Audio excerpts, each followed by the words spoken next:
परमपिता परमेश्वर का स्मरण करेंगे।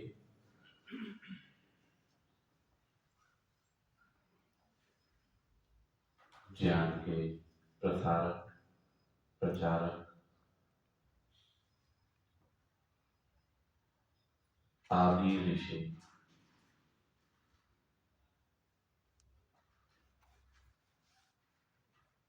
आदि गुरु परमेश्वर प्रणव ध्वनि।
देव सवितर्दुरितानि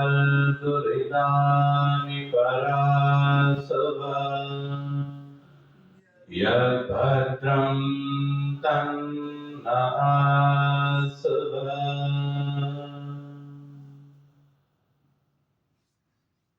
नेत्रों को खोलेंगे।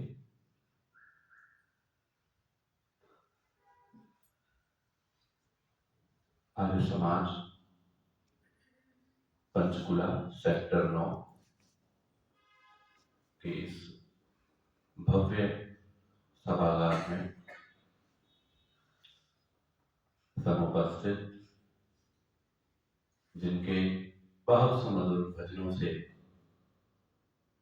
हम ज्ञान ग्रहण कर रहे थे, प्रेरणा प्राप्त कर रहे थे, सम्माननीय पंडित अनिल दत्त नादान जी, सरल स्वभाव के धनी, स्वाध्याय से जिन्होंने अपना जीवन परिवर्तित किया, पंडित रमेश चंद्र बाबा जी, इस आर्य समाज की नींव यशस्वी प्रधान और यथानाम तथा आदरणीय श्रीमान धर्मवीर बत्रा जी कुशलता से कार्यक्रम का संचालन कर रही मंत्राणी आदरणीय श्रीमती कमला आर्या जी, कोषाध्यक्ष श्रीमान अश्विनी जी, पदाधिकारीगण, मातृशक्ति और नौजवान साथियों, महर्षि दयानंद सरस्वती जी महाराज एक ऐसा व्यक्तित्व है जो लाखों नहीं, करोड़ों नहीं, अरबों में से कोई एक व्यक्तित्व ऐसा होता है।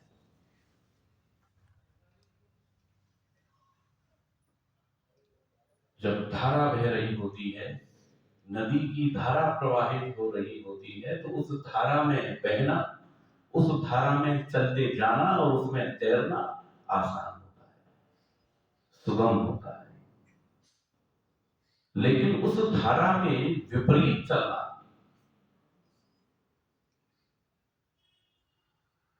दुर्लभ है। इतना दुर्लभ है,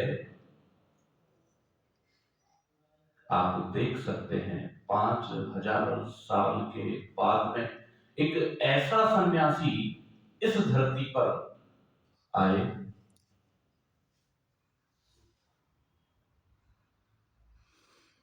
अंत ऐसा नहीं है कि सन्यासी उससे पहले नहीं आए थे।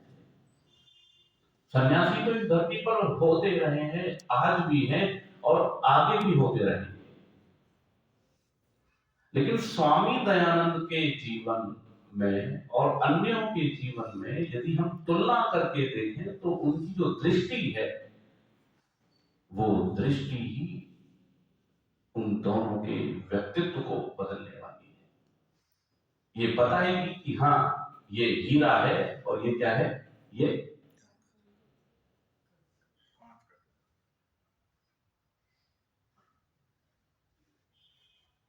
जब संन्यास की दीक्षा ग्रहण की दयानंद स्वामी ने, उस समय की तो बात अलग है, बचपन से प्रारंभ करते हैं।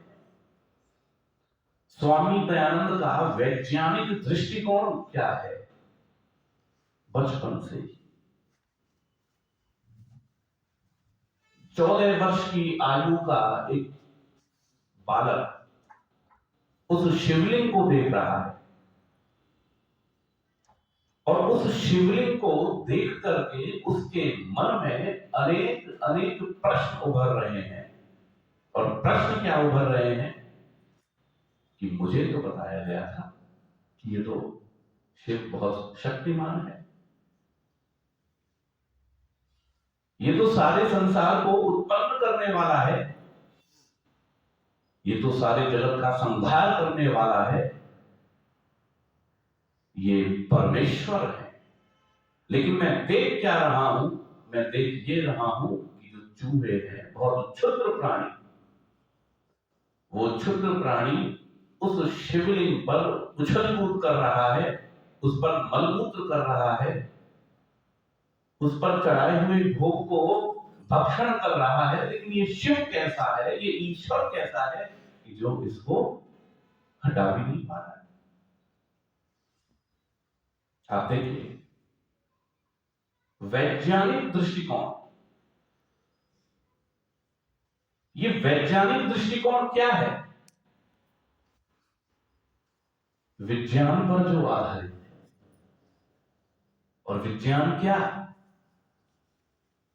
जो प्रमाण पर आधारित है, जो तर्क से पुष्ट होता हो। यस तर्केण अनुसंधत्ते स धर्मम वेद न इतर।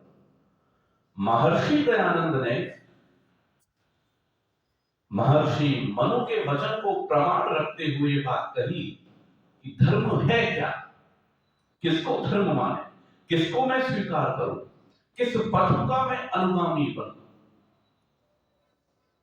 जगत को किसको मानना चाहिए? तो उन्होंने कहा तर्क से, प्रमाण से। किसी भी बात को मानना है, किसी भी व्यक्ति को मानना है, किसी भी सिद्धांत को मानना है,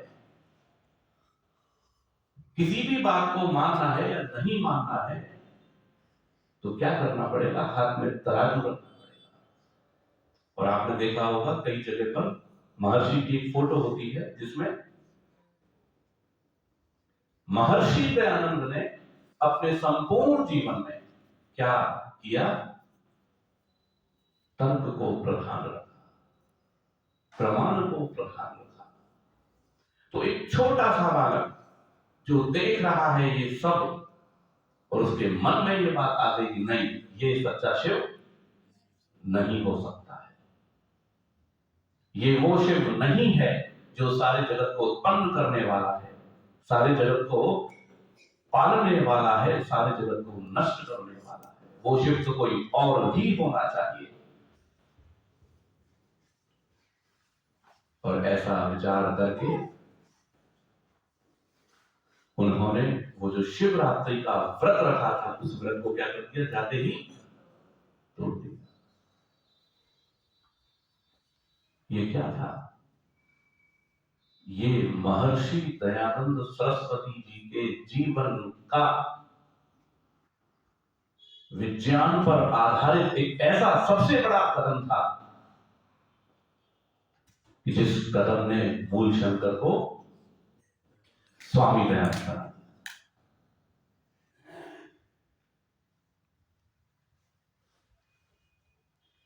और आगे बढ़ते गए, आगे बढ़ते गए। अपनी बहन की मृत्यु को देखा, अपने चाचा जी की मृत्यु को देखा, उनके चिंतन की धारा देखी। ये जा रहे हैं तो मेरा भी नंबर आएगा। आज इनकी बारी आई है, कल मेरी बारी आएगी। आज ये संसार में नहीं है, कल एक दिन ऐसा होगा कि मैं भी संसार में नहीं होगा। फिर क्या? तो कुछ सोचना पड़ेगा।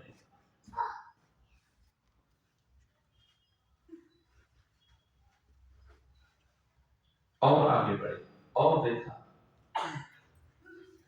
गृह त्याग कर दिया,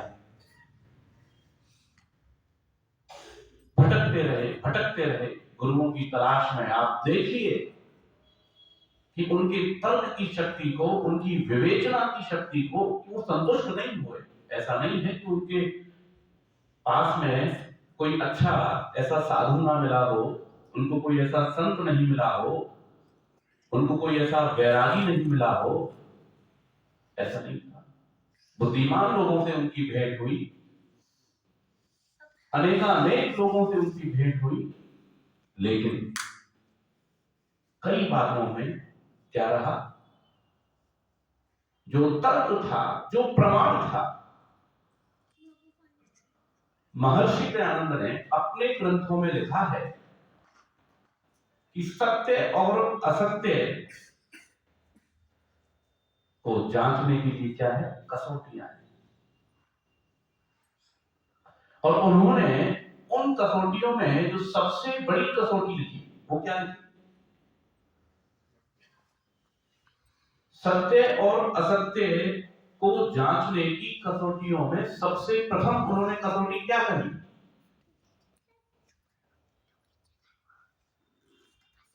हाँ जी, बताएंगे आप में से? उन्होंने लिखा है, सत्यार्थ प्रकाश में लिखा है, व्यवहार भानु में, ऋग्वेदादि भाष्य भूमिका में। सबसे पहली कसौटी सत्य और असत्य को जांचना। क्या सबसे पहली कसौटी क्या है?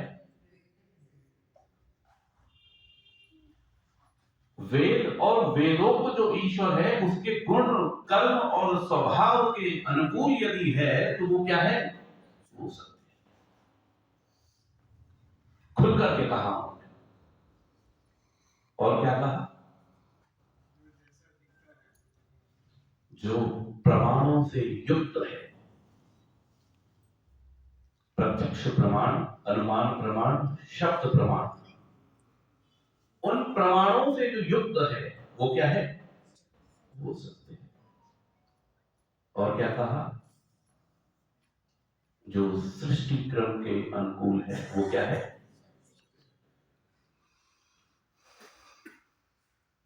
जब वो मूल शंकर जब अपने घर से निकला और घर से निकल करके उन्होंने दीक्षा ली, और दीक्षा लेकर के क्या बने?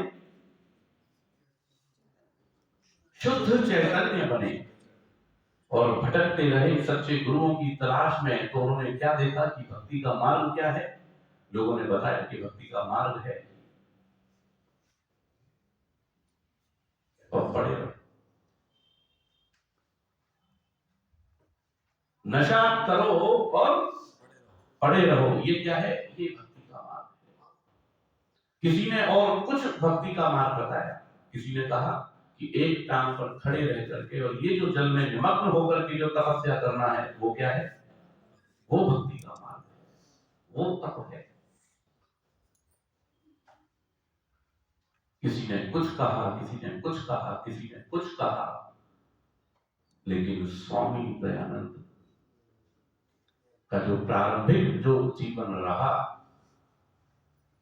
और प्रारंभ से लेकर के उनका जो समापन जो हुआ उनके जीवन का, वो पूरा जीवन किस पर रहा? तराजू उनके हाथ में रहा।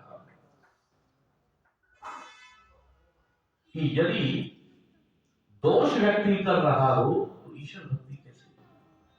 उन्होंने वैराग्य को बहुत अच्छे ढंग से प्रस्तुत किया।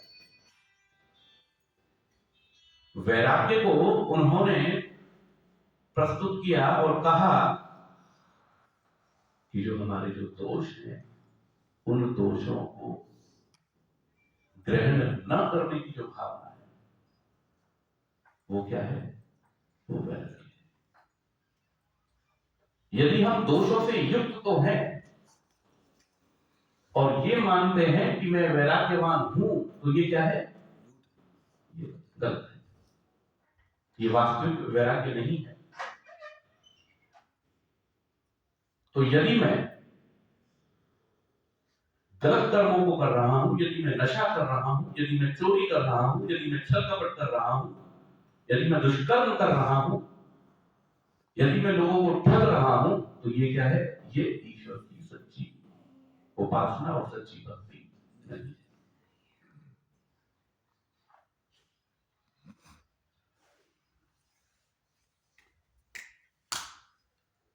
एक गुरु की तलाश के लिए उन्होंने दशकों लगा दिए, तो देखो उनकी क्या स्थिति होगी।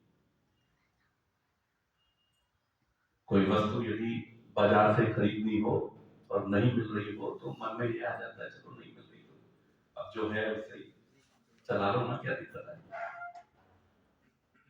अब कहां तक भटकते रहेंगे? नहीं, समझौता नहीं।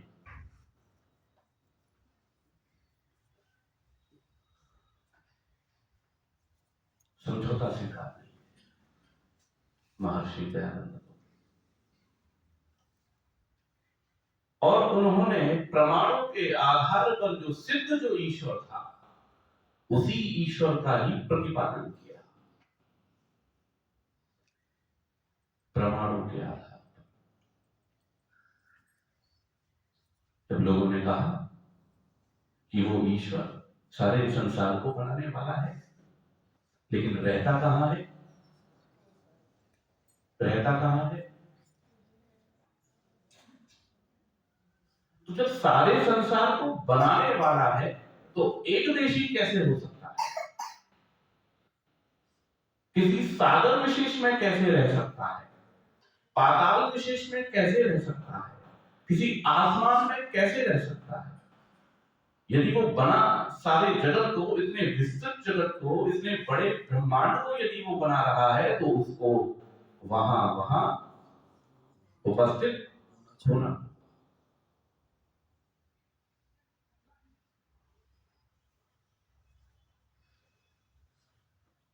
लॉजिक है ना? कैसे बनेगा? बैठा तो मैं यहां पर हूं और कमरे में कुछ बना दूं, पाठशाला में कुछ बना दूं, कैसे संभव है? संभव नहीं है।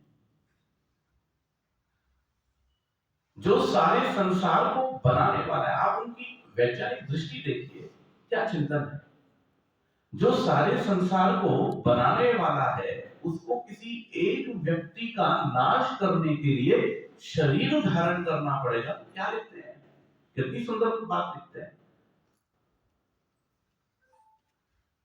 बोले जिसने परमाणुओं के अंदर प्रविष्ट होकर के इस जगत को बना दिया, इस शरीर को बना दिया, उस किसी तुच्छ मनुष्य के शरीर को छिन्न भिन्न करने के लिए क्या उसको शरीर धारण करना पड़ेगा? अवतारवाद खंडित हुआ या नहीं हुआ? युक्ति से, तर्क से, प्रमाण से।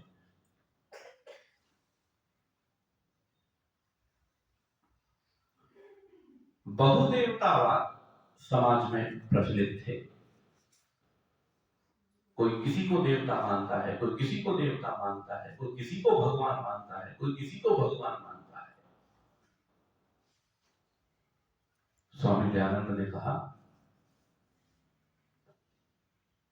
ईश्वर अनेक यदि हो, ये तो सिद्ध है कि एक ईश्वर है, लेकिन यदि ईश्वर अनेक हो, तो उनके प्रभुत्व को लेकर के झगड़ा नहीं होगा। मैं बड़ा, मैं बड़ा। कोई घर हो, कोई संस्था हो, कोई राष्ट्र हो, कहीं पर भी आप देख लीजिए, जब वहां पर अनेक नेता हो जाते हैं तो उस घर की, उस समाज की स्थिति क्या हो जाती है?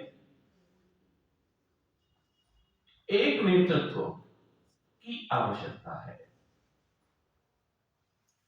जिसने इस संसार को रचा है, जो इस संसार का पालन कर रहा है, जो इस संसार को विनाश की ओर ले जाने वाला है। उस सत्ता के अंदर उस प्रकार के गुण, कर्म और स्वभाव वहां पर होना आवश्यक है, क्योंकि पुराणों का जो ईश्वर है, पुराणों का जो देवता है, उस देवता को कभी तो किसी की जरूरत पड़ती है, तो कभी किसी की जरूरत पड़ती है, कभी किसी के पास जाकर के हाथ जोड़ता है कि मुझे ये बता दो ये काम कैसे होगा। आप देखते होंगे सीरियल्स, पौराणिक सीरियल्स जो आते हैं, उनमें क्या है, एक जाएगा दूसरे के पास में, बताओ कैसे होगा ये काम। यदि यही ईश्वर का स्वरूप हो कि जिस पुराण का इष्ट ये है, वहां उसकी महिमा है और दूसरों की महिमा नहीं है,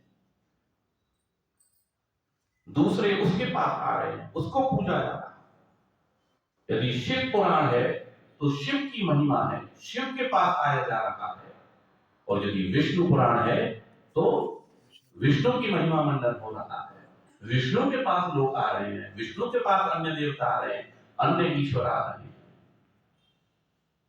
तो कहा स्वामी दयानंद ने कि जो इस संसार को बनाने वाला होगा वो कैसा होना चाहिए, उसमें कोई न्यूनता संभव नहीं होनी चाहिए। जो न्यून होगा, जो अल्पज्ञ होगा, अल्प सामर्थ्य वाला होगा, वो कैसे इस संसार को रच सकता है। एक देश में रहने वाला कोई व्यक्ति विशेष जिसने माता पिता के गर्भ से जन्म लिया, कैसे इस सारे संसार को रचेगा। तो महर्षि दयानंद का ईश्वर विषय जो भी चिंतन रहा, उस चिंतन का जो आधार था, वो आधार क्या था? प्रमाण, वेद। और बहुत बड़ा जो मूलभूत जो अंतर था वो क्या था? न तस्य प्रतिमा, उस ब्रह्म की कोई प्रतिमा नहीं हो सकती। क्यों नहीं हो सकती? क्या हानि होगी? क्यों उस प्रतिमा को सारे संसार का रचयिता मान लिया जाए? क्यों ना मान लिया जाए? प्रश्न तो उठेगा ना। क्यों ये मूर्ति ईश्वर नहीं कहला सकती? तो महर्षि दयानंद कहते हैं कि जो ज्ञान जो गुण है, वो ज्ञान गुण किसका है? समझ जो है वो किसका है? चेतन के अंदर ही स्थित रह सकती है। ज्ञान जड़ को नहीं होता है, इसमें होना संभव नहीं है। जो रचना का जो गुण है वो किसके अंदर है? वो चेतन के ही अंदर है, और ये जड़ है, इसलिए ये रचयिता नहीं हो सकती। महर्षि दयानंद ने न केवल ईश्वर के विषय में अपितु अनेक अनेक विषयों पर उन्होंने अपना वैज्ञानिक दृष्टिकोण प्रस्तुत किया।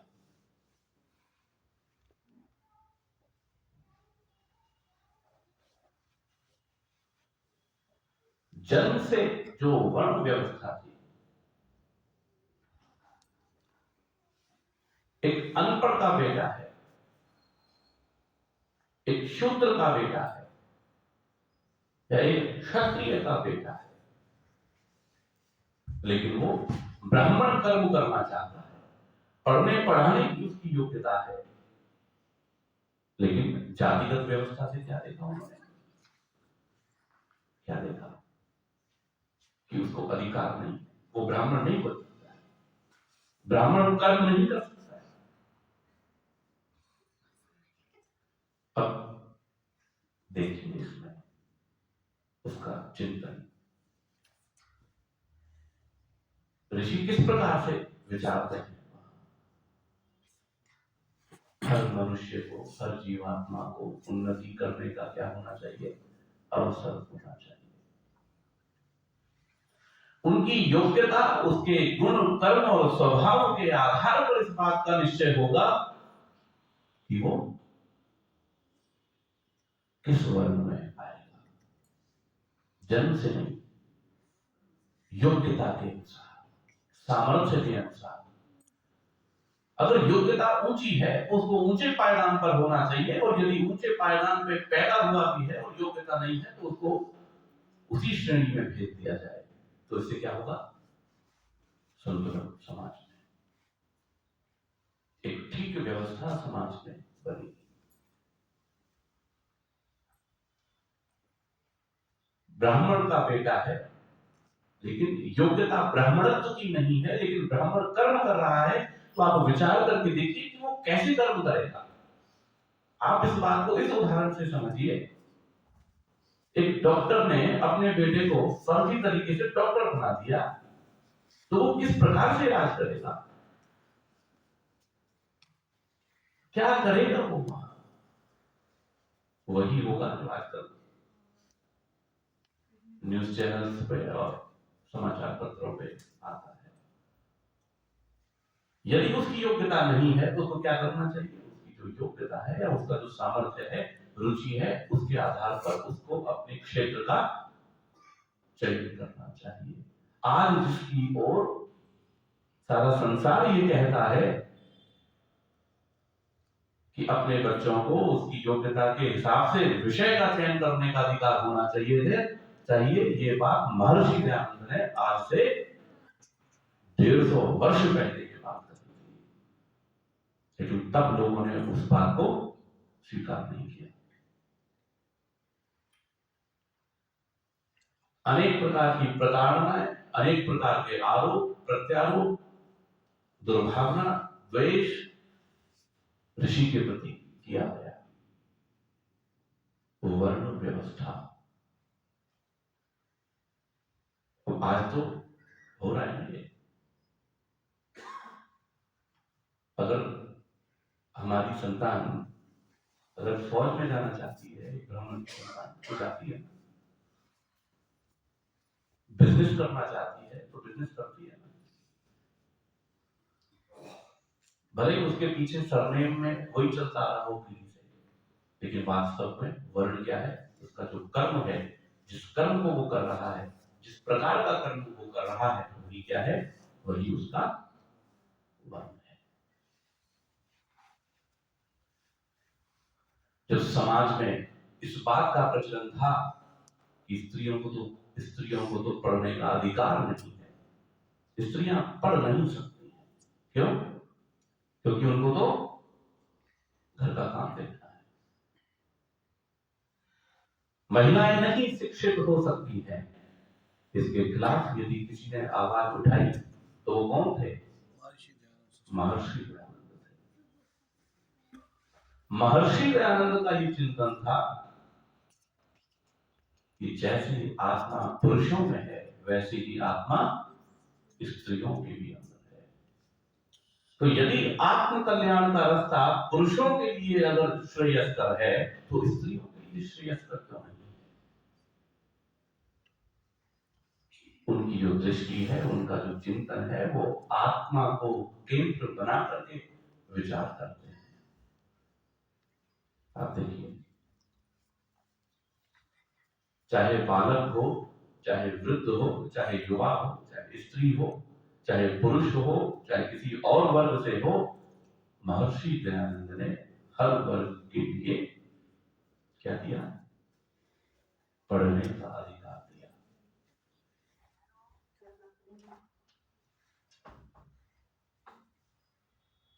जो युक्त था, जो तर्क पर आधारित था। और उन्होंने कहा कि यदि स्त्रियां यदि शिक्षित नहीं होंगी तो उनकी संतानों का क्या होगा, संतानों का निर्माण कैसे होगा। माता के हाथ में संतान है, यदि माता अशिक्षित है, यदि माता मूर्ख है तो अपनी संतान को क्या देगी। जिसके पास में कुछ नहीं है वो दूसरे को क्या देगा, जो खुद बुझा हुआ है वो दूसरों को क्या प्रकाशित करेगा। इसलिए स्त्री को और कहा, इतना कहा, इतिहास के उदाहरण दिए, गार्गी, मैत्रेयी के उदाहरण देकर के कहा कि हमारे यहाँ तो प्राचीन काल से स्त्रियां भी क्या हुई हैं, सामान्य पढ़ने वाली नहीं हुई, वो क्या हुई है, ब्रह्मवेत्ता हुई।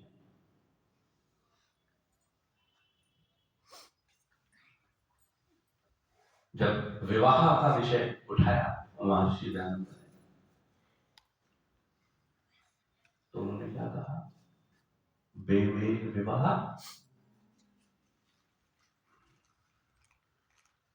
आज समाज में जितनी समस्याएं परिवारों में दिख रही हैं,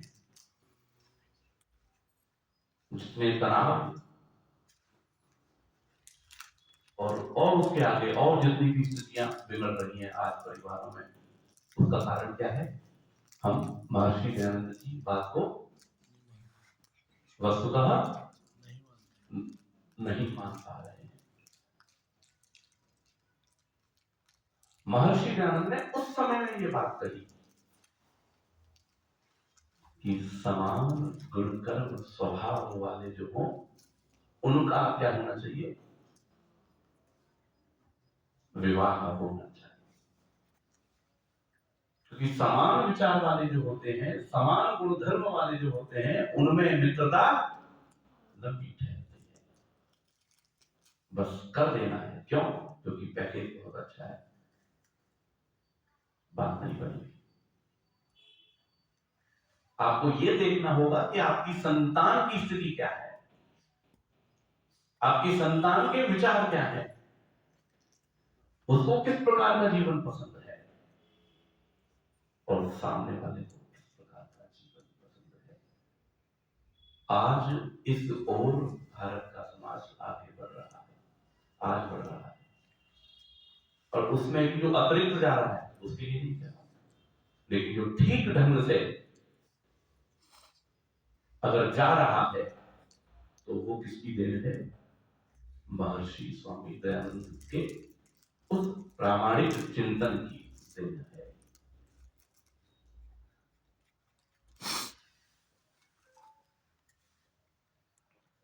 धर्म के नाम पर, पूजा पद्धति के नाम पर जितनी परंपराएं भारतवर्ष में उस समय में प्रचलित थी और जिनको कहा जाता था कि ये क्या है, ये धर्म के अंग हैं, इनके बिना धर्म का पालन संभव नहीं है, ये तो करना ही पड़ेगा। तो उन्होंने कहा, महर्षि मनु को प्रमाण बताकर, महर्षि मनु को सामने रख करके, क्योंकि महर्षि दयानंद कहते हैं ऋषियों की तो ये परंपरा है, शब्द प्रमाण का वयम यद शब्दाः तदस्माकं प्रमाण। हम तो कहते हैं शब्द प्रमाण को मानने वाले हैं, जो शब्द कहेगा वही क्या है, वही प्रमाण है। तो महर्षि दयानंद सरस्वती जी इसको भी एक कदम आगे रख करके, इससे भी एक कदम आगे रख करके वो विचार करते हैं और क्या कहते हैं, ऋषियों के नाम से लिखे गए जितने भी ग्रंथ हैं,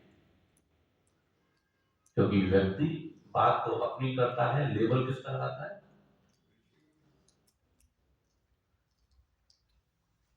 बेचेगा डालडा की, लेकिन लिखेगा क्या, शुद्ध दृष्टि। चॉइस तो होगी लोकल, लेकिन लिखेगा क्या उसमें? Export quality.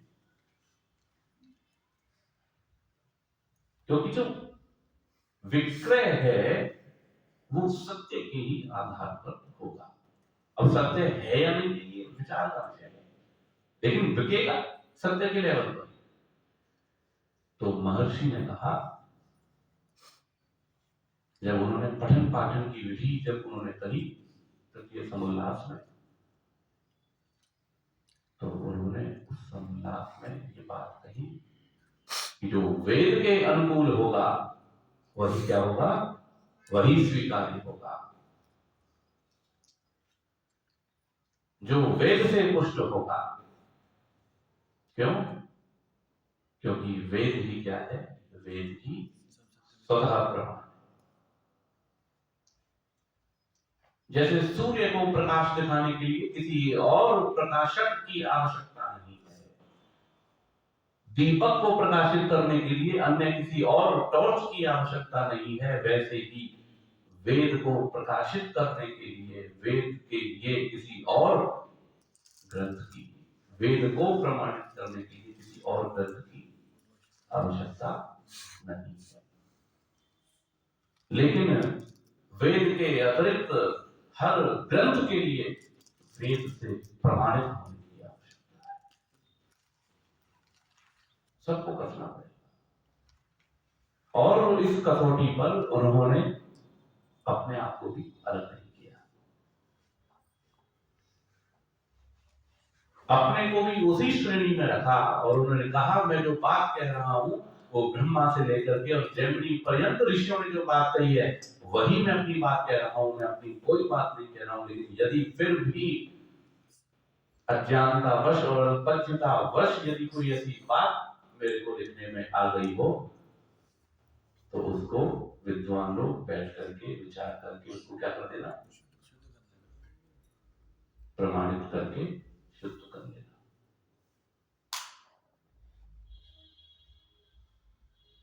जिस तर्क को, जिस तराजू को लेकर के उन्होंने अपना पूरा जीवन व्यतीत किया, जिस प्रमाण के आधार पर उन्होंने हर घटना का विश्लेषण किया, हर व्यक्ति का विश्लेषण किया, हर पुस्तक का विश्लेषण किया, हर मठ मंदिर चौराहों का विश्लेषण किया, उसी पर अपने आप को भी वहीं पर रखा कि वेद के आधार पर मुझको भी मेरे द्वारा लिखे हुए को भी क्या करना? देख लेना।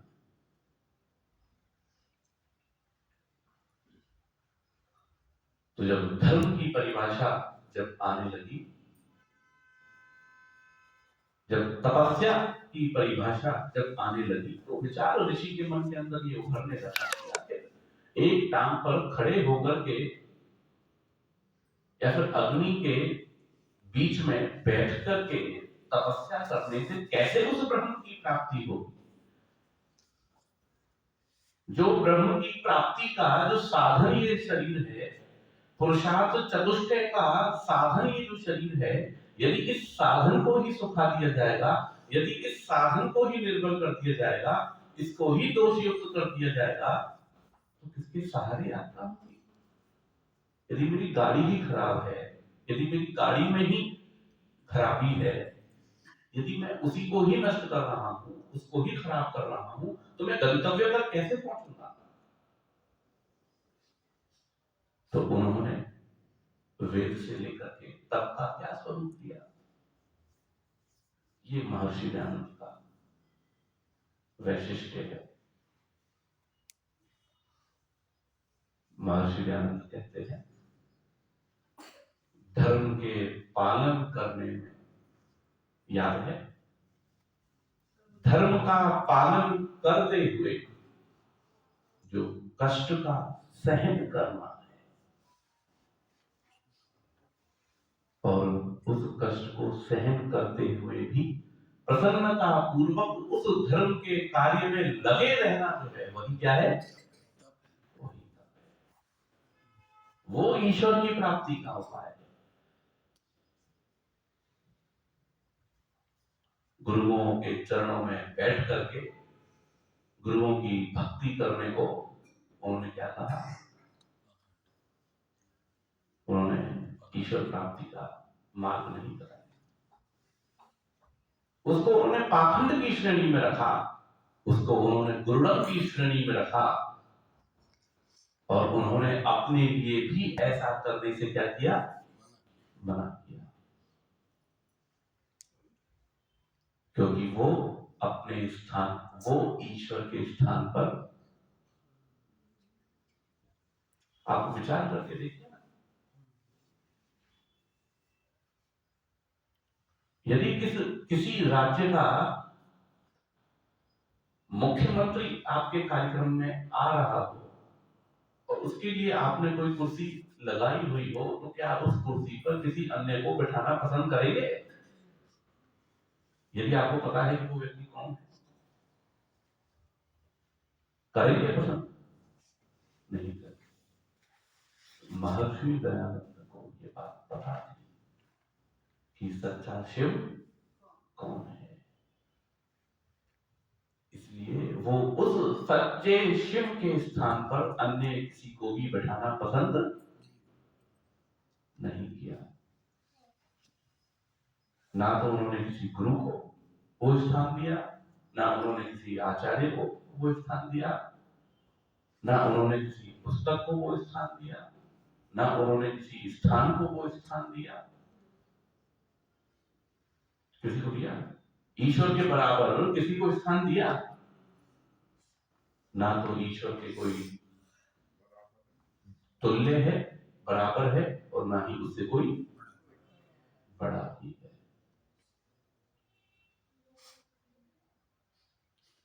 हर क्षेत्र में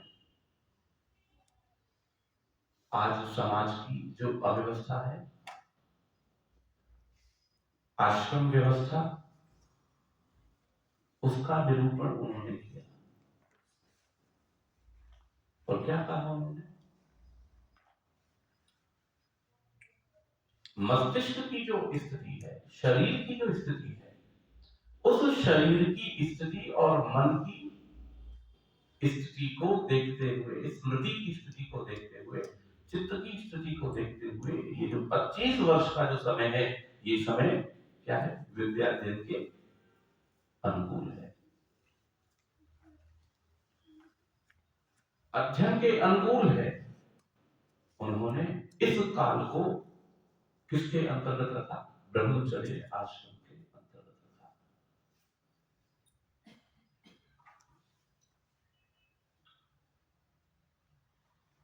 शरीर की पुष्टि करना, ज्ञान की वृद्धि करना, इस आश्रम का क्या है? मुख्य लक्ष्य है। और जब शरीर पुष्ट हो जाए, शरीर अपनी अवस्था में आ जाए, उसके बाद में फिर आगे गृहस्थ आश्रम का विधान किया।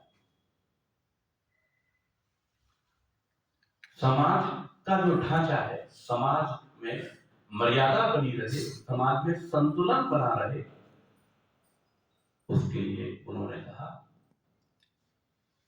कि ये जो गृहस्थ के कर्म हैं, ये गृहस्थ के कर्म ब्रह्मचर्य आश्रम में शोभित नहीं होते। उन्होंने उन सब कर्मों को ब्रह्मचर्य आश्रम में करने का क्या किया? प्रबल निषेध किया। इसलिए महर्षि दयानंद ने बाल विवाह क्या क्या किया?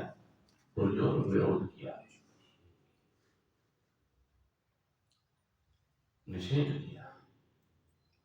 क्योंकि शरीर की अवस्था ऐसी नहीं है कि जो गृहस्थ के धर्म का पालन कर सके। बोलो, है वैज्ञानिक? यदि एक छोटी सी कन्या कैसे वो संतान को जन्म देने में समर्थ हो सकती है? नहीं, ये क्या है? ये उसके ऊपर अत्याचार है, ये उसके जीवन के प्रति खिलवाड़ है। उसको पढ़ने का अवसर देना चाहिए, अभी उसको पढ़ने का समय है, इस बालक को भी पढ़ने का समय है। और जब समय आएगा तब क्या होगा? तब वो नियम पूर्वक गृहस्थ में जाएगा। और जब गृहस्थ हो गया, फिर उसके बाद नहीं, वानप्रस्थ नहीं रहेगा, घर में रहेगा। क्या कहा? वानप्रस्थ। मुझे तो अभी संदेह हो रहा था, मैंने पूछा कि आप वानप्रस्थी है क्या, कि आप और माता जी दोनों ही पीले वस्त्र पहन करके आए थे। तो महर्षि यहीं तक नहीं रुके, उन्होंने और बात को आगे बढ़ाया कि अब क्या है, अब आपको अपने आत्मा के उद्देश्य, आपको आत्म कल्याण की ओर आगे बढ़ना है। तो इन चाबियों को लेकर के बैठे नहीं रहना है। चाबी को लेकर के बैठा रहता है मुझे है, इच्छा रहती है उसको, मेरे पास ही चाबी रहती, जो कुछ भी हो मेरी थ्रू हो, सौंपना नहीं चाहता है, दायित्व को आगे बढ़ाना नहीं चाहता है, देना नहीं चाहता है अपने आगे की पीढ़ी को, और सास बहू को नहीं देना चाहती, मैं ही सारे निर्णय करूंगी। तो ये क्या हो रहा है, ये हमारे परिवारों में बहुत सारे कारणों में से एक कारण ये भी है कि जब समय हो गया, अब उस समय के बाद में, और वो समय भी ऋषि ने बताया कि जब संतान के भी संतान हो जाए तो चाबी को क्या करना चाहिए, सौंप देना चाहिए। आपको ऐसा लग सकता है कि शायद बाहर वन में कहा जाएंगे, घर में ही ठीक है, तो वो भी ठीक है, लेकिन जिम्मेदारी कुछ नहीं।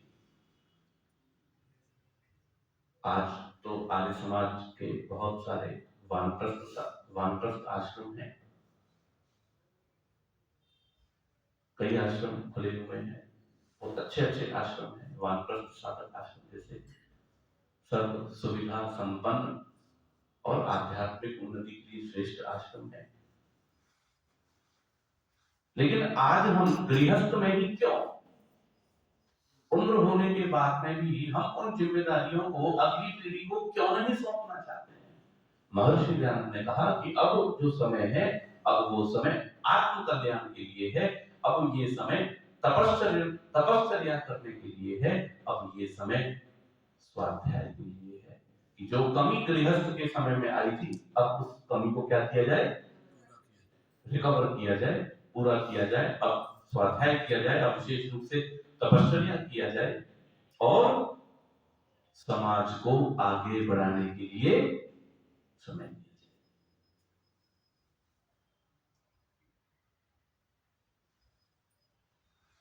पहले अपने तक केंद्रित थे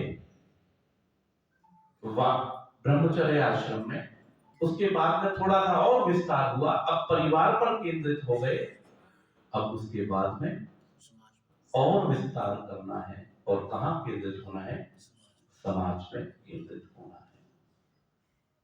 समाज के उन नौजवानों को, उस नई पीढ़ी को कौन दिशा देगा, ये किसका कार्य है, ये वानप्रस्थी का कार्य है।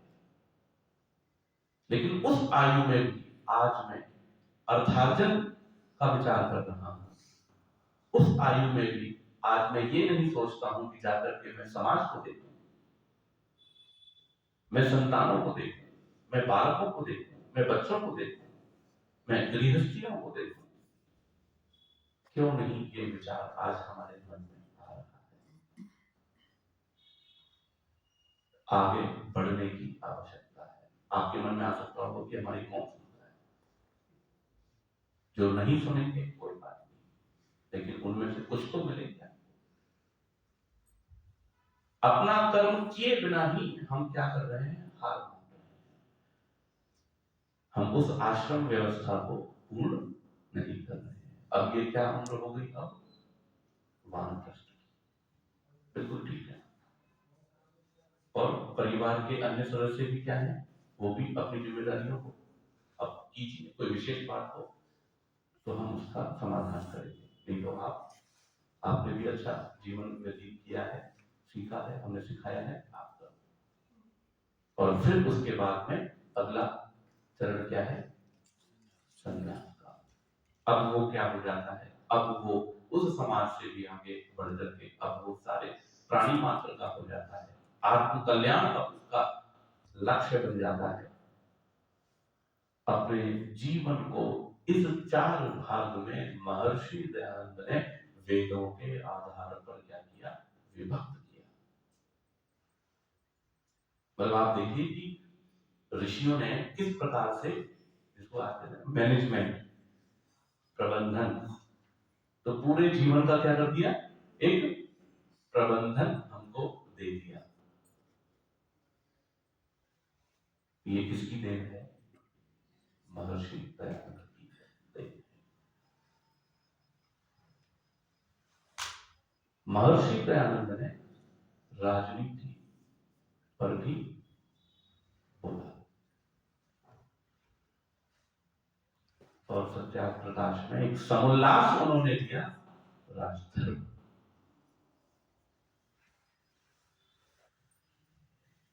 और आज जो राजनीति के नाम से जो कहलाता है, आज उसको गलत अर्थों में आज लिया जाता है। महर्षि दयानंद ने उसको कहा कि वो क्या है, धर्म नीति। राजनीति को क्या कहा महर्षि दयानंद ने, धर्म नीति।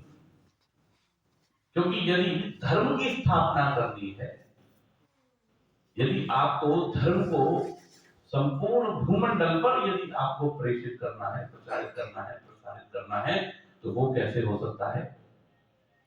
यदि आपको न्याय व्यवस्था अगर आपको ठीक करनी है, यदि आपको वर्ण व्यवस्था आपको सुचारू रूप से रखनी है, आश्रम व्यवस्था यदि आपको सुचारू रूप से रखनी है, यदि आपको शिक्षा व्यवस्था आपको अच्छी करनी है, तो इन सब का केंद्र क्या है, शासन।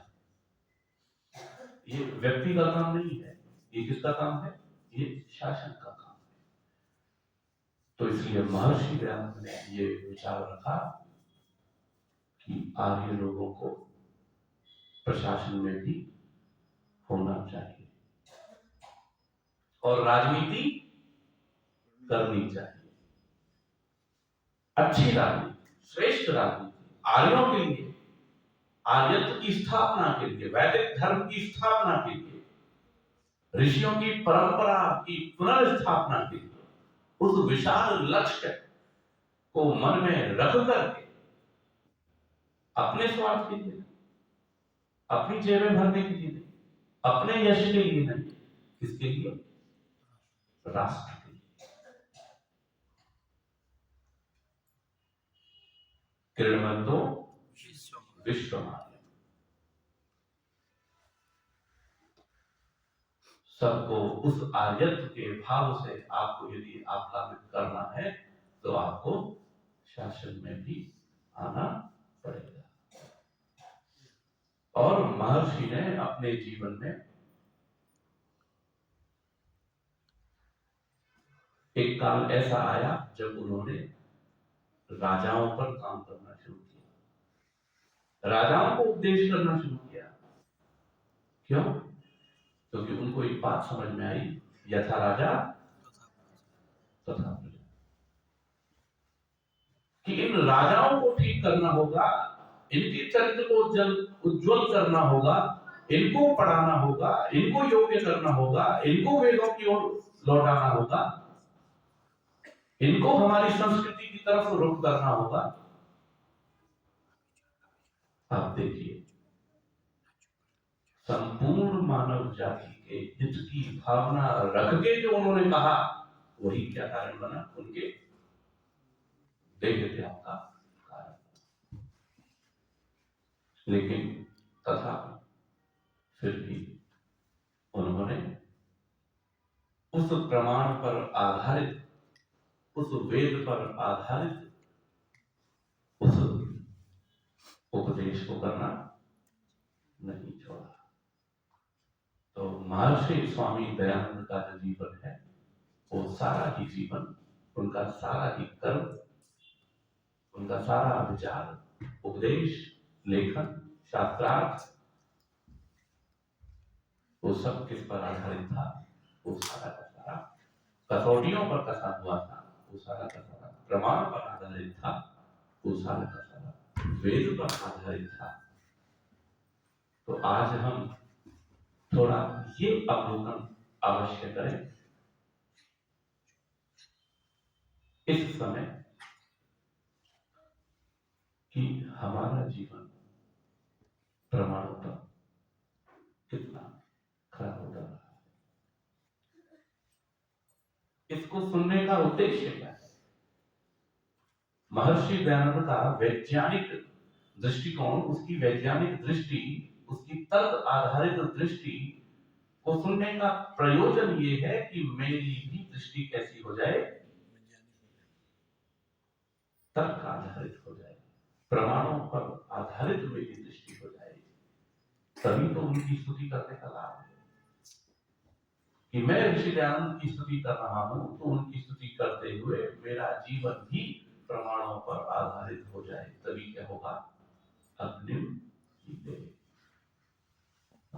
तभी उसकी स्तुति करने का वहां पर लाभ हो सकेगा, तभी उसकी स्तुति करने का विशेष रूप से सार्थकता हो सकेगी। महर्षि पतंजलि जी अपने योग दर्शन में कहते हैं कि चित्त को एकाग्र करने का क्या उपाय है। तो उन्होंने बहुत सारे परिक्रमों की चर्चा की, तो उनमें से एक परिक्रम जो है वो क्या कहा उन्होंने, याद है? वीतराग विषयम वा चित्तम। जो वीतराग सन्यासी हैं, ऐसे जो साधु हैं, संत हैं, सन्यासी हैं, उनके बारे में हम क्यों बोलते हैं, उनके बारे में हम क्यों सुनते हैं, उनके बारे में हम क्यों पढ़ते हैं? क्यों? क्योंकि वो जो विषय है, वो विषय क्या बन जाता है? हमारे चित्त का विषय बनता है। और वो जो ऐसे साधु संत ऋषि मनीषी योगी जब हमारे चित्त का विषय बनते हैं, तो हम भी कैसे होते हैं? हम भी उसी की तरह करते हैं। हमारे अंदर भी उसी प्रकार के भाव उमड़ते हैं, हमारे अंदर भी उसी प्रकार का चिंतन चलने लगता है। तो आइए 2 मिनट के लिए एक बार आंखें बंद करेंगे।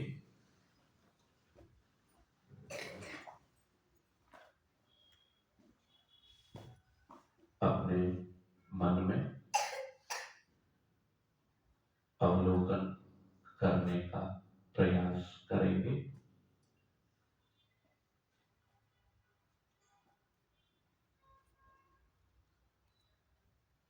क्या मेरी वाणी, मेरे कर्म प्रमाण पर आधारित हैं, सत्य पर आधारित हैं?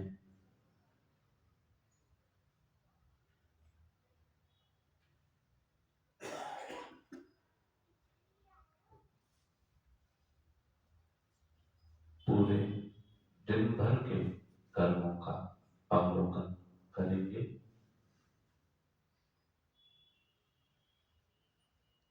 जो जो कर्म ऐसे प्रतीत हो, जो प्रमाण से रहित हो, उन कर्मों को छांटते जाएं।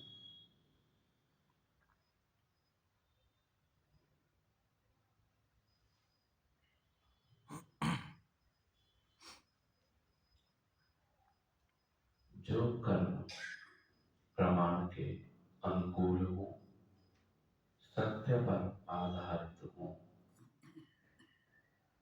जो वाक वाणी सत्य पर आधारित हो, उसको भी अलग करते जाए।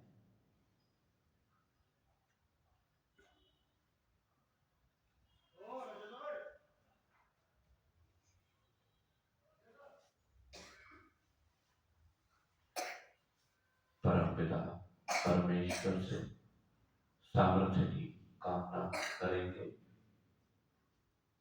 हे प्रभु, आप हमें ऐसा सामर्थ्य प्रदान कीजिए जिससे मैं प्रमाण पूर्वक बोल सकूं, कर्म कर सकूं, प्रमाण पर आधारित मेरी दृष्टि बन सके।